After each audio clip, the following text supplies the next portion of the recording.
माझं घर हे अगदी वरळी कोळीवाड्याच्या जवळ असल्यामुळे आम्हाला कुठेतरी लोकांची सेवा करण्याची संधी मिळाली। आदित्य साहेब आमच्या वरळी विधानसभेतून जेव्हा आमदारकीसाठी उभं राहणार हे कळलं, तो आमच्यासाठी आनंदाचा क्षण होता। आणि आपण राजकारणात असल्यामुळे आपल्यासाठी सहज रेड कार्पेट कुठेही अंतरलेलं नसतं। संघटनेत मी काम करते ते आमच्यासाठी एक कुटुंब आहे आणि उद्धव साहेब आमचे कुटुंब प्रमुख आहे। चूल सांभाळून मूल सांभाळून तुम्ही तुमच्यासाठी वेळ काढा, संघटनेसाठी वेळ काढा। कसं असतं, समाजकार्य करता येतं पण कुठेतरी आपल्याला एक बॅकअप लागतो, एक सपोर्ट लागतो। सगळ्यात मोठं पद हे शिवसैनिक असतं कायम, इतर पद असतात ती येतात आणि जातात।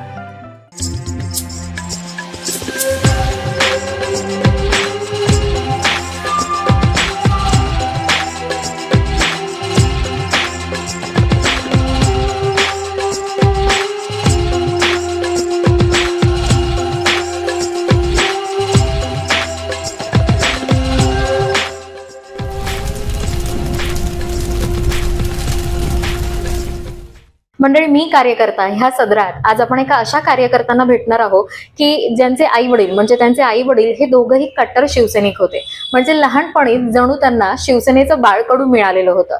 पण इतकं असं असून सुद्धा त्यांनी त्यांची राजकारणाची सुरुवात ही एकदम ग्राउंड लेवल पासून करत आज त्या वरळी विभाग सेनेच्या वरळीच्या युवती विभाग अधिकारी म्हणून ओळखल्या जातात, त्या म्हणजे सौ आकर्षिका पाटील। तर तात्पर्य असं की मी कार्यकर्ता ह्या आजच्या सदरात आपण भेटणार आहोत वरळीच्या युवती विभाग अधिकारी सौ आकर्षिका पाटील, आणि त्यांच्याकडूनच त्यांचा हा जो प्रवास आहे, त्यांचा हा जो कार्यकर्त्याचा प्रवास आहे तो आपण त्यांच्याकडून ऐकणार आहोत। तर चला त्यांचं स्वागत करूया आणि त्यांचा हा प्रवास ऐकूया। पक्षाशी जोडले गेले खरं तर माझे आई वडील दोघंही कट्टर शिवसैनिक, त्यामुळे लहानपणापासून कुठल्याही कार्यक्रमाला किंवा पक्षाची जी जाहीर सभा असते तिकडे त्यांच्यासोबत जाणं, ह्यामुळे मी पक्षाशी खरं तर जोडले गेले। पण खऱ्या अर्थाने मी 2004 साली स्वतः कार्यरत झाले, कारण की आपण समाजाला काहीतरी देणं लागतो या समाज कारणाच्या भावनेतून मी पक्षाशी जोडले गेले। असं बघायला गेलं तर आतापर्यंत अनेक पक्षाचे जे आंदोलन असतील, कार्यक्रम असतील त्यात सहभाग तर घेतलाच, पण त्या व्यतिरिक्त प्रत्येक महिन्याला कुठला ना कुठला उपक्रम आम्ही राबवत असतो। त्याशिवाय आत्ताच नुकतेच गणपती बाप्पा विराजमान होऊन गेले, तर गेले 8 वर्ष माझी जी संस्था आहे वरळी सागरी कोळी महोत्सव समिती, त्याच्या वतीने जांभोरी मैदान येथे आम्ही कृत्रिम तलावाचं आयोजन देखील करतो। पुन्हा माझा वरळी सागरी कोळी महोत्सव हा सीफूड फेस्टिवल सीफेसला असतो आणि दर महिन्याला काही ना काही उपक्रम, जसं आता नवरात्री निमित्त आपण विशेष करून महिलांसाठी जागर आदिमायेचा आदर्श स्त्री शक्तीचा हा कार्यक्रम घेतलेला आहे, ज्यात 9 दिवस ज्या दिवशी ज्या रंगाचा रंग आहे त्या पेहराव्यातील साडीचा फोटो आपल्याला ज्या स्त्रियांकडून येतात त्यातून आपण लकी ड्रॉ काढतो आणि त्या स्त्रीचा सन्मान करतो। त्या व्यतिरिक्त प्रत्येक शाखेवाईज आमच्या ज्या युवा सेनेच्या युवती आहेत त्यांच्या सहकार्याने आपण डॉक्टर असो, आपले पोलीस भगिनी असो किंवा एखादी वकील असो किंवा आपल्या उदरनिर्वाहासाठी जी भाजी विक्रेते महिला आहे किंवा आपल्या ज्या सफाई कर्मचारी आहे यांचा देखील 9 दिवस अशा 9 महिलांचा सत्कार असे 2 उपक्रम सध्या नवरात्री निमित्त सुरू आहेत। त्या व्यतिरिक्त कोविडमध्ये पण आपण भरपूर काम केलेलं आहे। युवतींनी पण, सगळ्या महिलांनी पण वरळी विधानसभेच्या म्हणजे लिटरली आपण बघायला गेलो तर आपलं वरळी विधानसभेपासून सुरुवात झालेली, जिकडे पहिलं सील वरळी कोळीवाड्यात लागलं गेलेलं, आणि माझं घर हे अगदी वरळी कोळीवाड्याच्या जवळ असल्यामुळे आम्हाला कुठेतरी लोकांची सेवा करण्याची संधी मिळाली। सन्माननीय आमचे जे युवा नेते आहेत, या विधानसभेचे आमदार आहेत आदित्यसाहेब ठाकरे यांच्या माध्यमातून आम्हाला ती सेवा करण्याची संधी लोकांसाठी मिळाली। आनंदाचा क्षण म्हणजे आम्ही ज्यांच्यासाठी काम करतो ते आदित्य साहेब आमच्या वरळी विधानसभेतून जेव्हा आमदारकीसाठी उभं राहणार हे कळलं, तो आमच्यासाठी आनंदाचा क्षण होता। कारण की आपल्या नेत्याबरोबर ज्याच्या नेतृत्वाखाली आपल्याला काम करायची संधी मिळते त्याच्यासाठी आम्हाला काहीतरी करण्याची संधी मिळते, आणि ते निवडून आले। तो आमच्यासाठी निवडून तर 100% येणारच आताही आणि तेव्हा आले तेही, नो डाऊट। पण आपल्या वरळी विधानसभेत आपले नेते आहे उभे राहिले आहेत, आपले आमदार होणार आहेत, हा आनंदाचा क्षण होता. खरं तर माझ्या डिक्शनरीमध्ये मी नाही ठेवत. त्याचं कारण का की अप्स अँड डाऊन्स लाईफ मध्ये होत असतात, अनेक प्रसंग येतात, पण त्याला सामोरं कुठे ना कुठे जायचं असतं, जावं लागतं. तर आणि आपण राजकारणात असल्यामुळे आपल्यासाठी सहज रेड कार्पेट कुठेही अंतरलेलं नसतं. असे अनेक कठीण प्रसंग आहे, एक्झॅक्टली सांगता येणार नाही. पण एवढं नक्की सांगेन की ज्या संघटनेत मी काम करते ते आमच्यासाठी एक कुटुंब आहे आणि उद्धव साहेब आमचे कुटुंब प्रमुख आहे. तर ते संघटना जरी असली तरी एकमेकांना समजून घेण्याची किंवा मार्गदर्शन करण्याची नीती आहे ती आमच्या पक्षामध्ये आहे. त्यामुळे कठीण प्रसंग जरी आला तर आम्हाला सावरलं घेतलं जातं किंवा त्यातून बाहेर पडण्याला थोडं सहकार्य केलं जातं. घरच्यांचा तर 100% सपोर्ट आहे. त्याचं कारण का, कारण की मला जेव्हा 9 महिने 9 दिवस कंप्लीट झाले, जेव्हा मी प्रेग्नेंट होती, त्या क्षणाला सुद्धा मला आठवतं मी एका उद्घाटनाला जात होती, पण मला पेन कुठेतरी स्टार्ट झाला आणि मग तेव्हा मी जाऊन ऍडमिट झाली. मग शेवटच्या क्षणापर्यंत घरातून काम करायला जेव्हा परवानगी मिळते तेव्हा खरं तर चांगला सपोर्ट मिळतो. माझी मुलगी आता आहे जी 7 वर्षाची आहे. तर आई वडिलांचा तर सपोर्ट, सुदैवाने माझे मिस्टर आहेत तेही राजकारणात असल्या कारणाने, याच पक्षात काम करत असल्या कारणाने त्यांचा देखील मला सपोर्ट आहे. त्याचप्रमाणे माझे जे घरातले आहे ते मुलीला जेव्हा मी कामात असते तेव्हा सांभाळतातच, पण असं नाही की काम आहे म्हणून जबाबदारी झटकून चालते.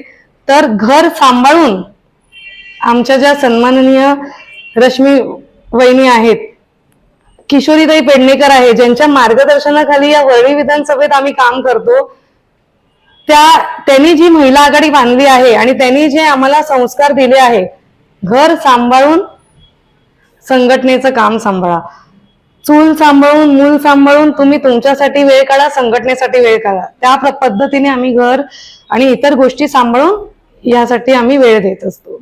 वडिलांनी जेव्हा, म्हणजे पहिले तर मी असं लहानपणीपासून त्यांच्यावर येणं जाणं शाखेत किंवा कुठे, पहिल्यांदा जेव्हा मी महापौर बंगला पाहिला तेव्हा आपल्या सन्माननीय उपनेत्या विशाखाताई राऊत या महापौर झालेल्या, त्यावेळेला मी पहिल्यांदा महापौर बंगल्यात गेली, फार आनंद वाटलेला. मग जेव्हा मी 2004 साली असं ठरवलं की पक्षात काम करायला हवं, कारण की कुठेतरी आपण जिकडे समाजाला देणं लागतो, कसं असतं समाजकार्य करता येतं पण कुठेतरी आपल्याला एक बॅकअप लागतो, एक सपोर्ट लागतो, कुठेतरी लोकांसाठी काहीतरी करण्यासाठी एक ओळख लागते. त्यामुळे शाखेत आल्याने काय होतं, आपण जे 4 आपल्या ओळखीतले लोक असतात त्यांची कामं सहजपणे आपल्या जे नगरसेवक असतात, शाखा प्रमुख असतात, त्यांच्या माध्यमातून त्यांच्या सहकार्याने आपल्याला करता येतात. त्यामुळे 2004 साली जेव्हा ठरवलं काम करायचं तेव्हा बाबांनी एक गोष्ट आवर्जून सांगितलेली की ठीक आहे, तुला इच्छा आहे पक्षात काम करायची, कर, पण तुझे पाय कायम जमिनीवर असू दे, कारण की सगळ्यात मोठं पद हे शिवसैनिक असतं कायम. इतर पद असतात ती येतात आणि जातात, पण शिवसैनिक हे पद कधीच कोण काढून घेऊ शकत नाही. त्यामुळे शिवसेनेशी, त्याच्या कामाशी किंवा त्या शिवसैनिक या पदाशी निष्ठावंत राहा आणि अपेक्षा कधी करू नकोस आणि नाराज कधी होऊ नकोस की मला ही गोष्ट मिळाली नाही म्हणून मी हे करणार नाही, मला तेच हवं होतं. नाही, जी पण जबाबदारी मिळेल त्यातून तुला ती मिळालेली संधी असेल त्याचं सोनं कसं करायचं हे तुला कळलं पाहिजे. पण मला ही गोष्ट मिळाली नाही यासाठी कधी नाराज होऊ नको. जी पण संधी तुला पक्ष देईल, जी पण जबाबदारी देईल, त्या जबाबदारीला तू तुझे 100% देऊ शकशील असंही नसेल, कारण की जो काम करतो तो कुठेतरी कधी ना कधी चुकतो आणि जिकडे तुला कधीतरी प्रगती मिळेल, प्रगती तुझी होत असेल, यश मिळेल, तिथे टीकेला सामोरं जाण्याची क्षमता देखील तुझ्यामध्ये असायला हवी. त्यामुळे बाबांचे हे शब्द होते की जर तुझ्यामध्ये पेशन्स असतील, तू त्या गोष्टींना सामोरं जाऊ शकतेस तर विचार कर आणि मग तुझं पाऊल उचल.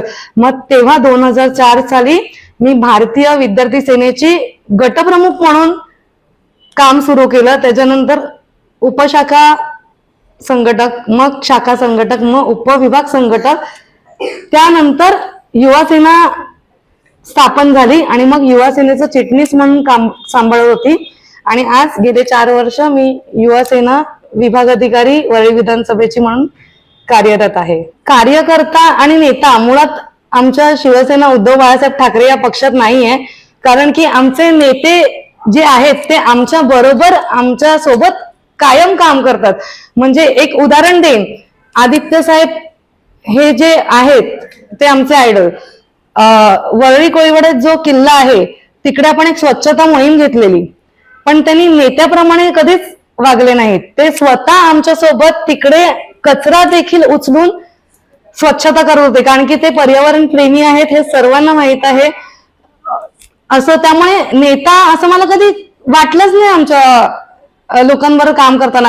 इव्हन आपले सुनील भाऊ आहेत, सुनील शिंदे आमदार किंवा सचिन भाऊ आहेत, तुम्ही कधीही बघाल तर आवर्जून एखाद्या कार्यकर्त्याला हाक मारणं. किशोरीताई आहेत, एखादा म्हणजे असेल चहाचा स्टॉल तर कार्यकर्त्यांसोबत उभं राहून चहा पिणं. त्याच आपुलकीने कोणाकडे काही दुःखित घडलं तर हीच मंडळी जी असतात जी आपुलकीने आपला घरातला सदस्य म्हणून येऊन विचारपूस करतात. हा माझा स्व अनुभव देखील आहे. त्यामुळे मला असं कधी वाटलं नाही की नेता आणि कार्यकर्ता यात काय विशेष फरक आहे शिवसेनेमध्ये. तरी आदित्य साहेबांसाठी काम करणंच ही माझ्यासाठी शाबासकी आहे. म्हणजे आदित्य साहेब कधी असं प्रत्यक्षात कोणालाच हे करत नाही, पण त्यांचं जे आहे विधानसभेत लक्ष ते खूप एकदम बोलतात ना की कुठे टाचणी पडली आहे ते देखील त्यांना लगेच कळलेलं असतं. त्यामुळे आम्ही जे काम करतो कदाचित आमचं काम त्यांच्याकडे व्यवस्थित पोचतं आणि त्यांच्यासाठी म्हणजे आपलं जे सारखे हिणवतात की 34 वर्षाचा जो तुमचा युवक आहे तो काय करणार आहे काय करणार, तर आमच्या 34 वर्षाच्या युवकांनी हे दाखवून दिलं की आधी पदवीधर लोकसभेची निवडणूक, त्याच्यानंतर पदवीधर मतदारसंघाची निवडणूक, नुकतीच झालेली सिनेट निवडणुकीत जे 10च्या 10 सीट आले ते एका 34 वर्षाच्या युवकांनी तुम्हाला दाखवलं की तुमच्या महाशक्तीला त्यांनी संपूर्णपणे झोपवून टाकलं. हा जो लोकांवरचा विश्वास आदित्य साहेबांवर आहे, उद्धव साहेबांवर आहे, तोच विश्वास आमचा देखील त्यांच्यावर आहे. त्यामुळे माझ्यासाठी शाबासकी म्हणजे काय की आदित्य साहेबांचं जे स्वप्न आहे ते पूर्ण झालं. आदित्य साहेबांना सिनेटच्या 10 पैकी 10 जागा आपल्या निवडून आल्याच पाहिजे.